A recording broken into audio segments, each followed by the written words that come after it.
maintenant le segment hors-champ où on demande à nos invités de nous surprendre avec des informations plus ou moins connues ou peut-être même carrément méconnues du grand public. Marie-Ève, je commence avec vous.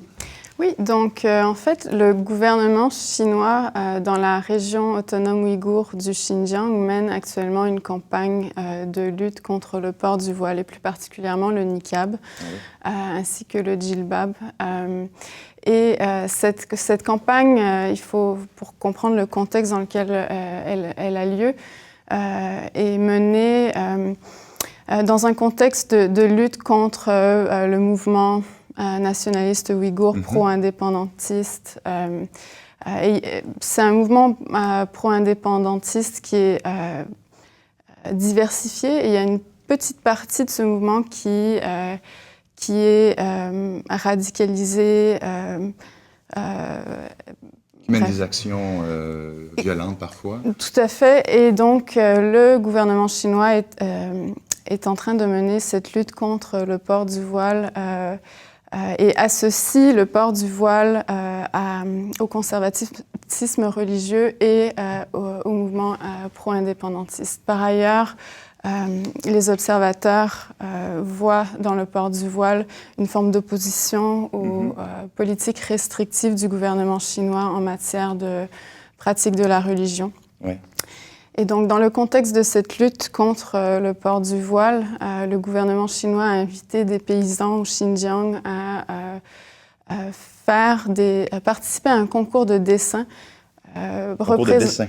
représentant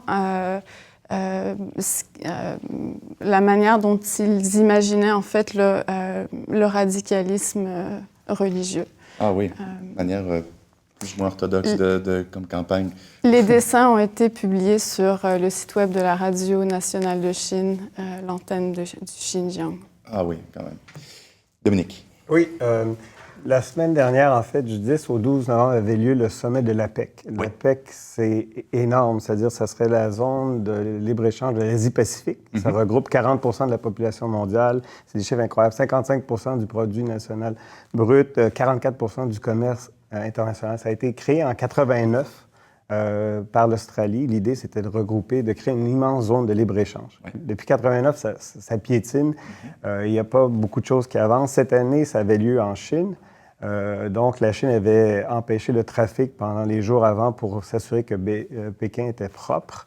Éviter le smog. Là. Éviter le smog. Ah, oui. Donc, malheureusement, c'était propre avant, mais lors du sommet, il y avait des vents et là, la pollution est revenue. Mais on avait contrôlé, on avait investi. Certains disent jusqu'à 6 milliards ou plusieurs milliards pour rendre Pékin sous son meilleur jour.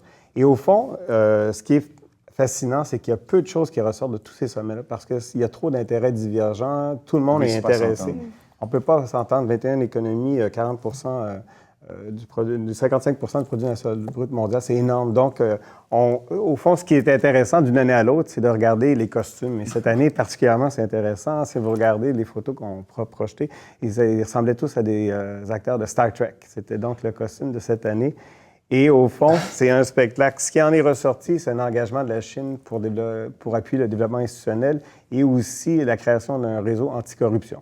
Okay. Donc, ça s'inscrit dans l'arrestation de 13 000 officiels chinois cette année accusés de corruption. Donc, c'est à peu près les seules choses qui sont ressorties. Ce qu'on a plus retenu, c'était le sommet du G20 où Harper a serré la main de Poutine en lui disant de se retirer de l'Ukraine. Mais on a très peu parlé de l'APEC alors que c'est des millions de dollars qui ont été investis pour un sommet. En fait, moi, ce que je retiens, c'est que Star Trek peut être un vecteur de convergence entre les cultures.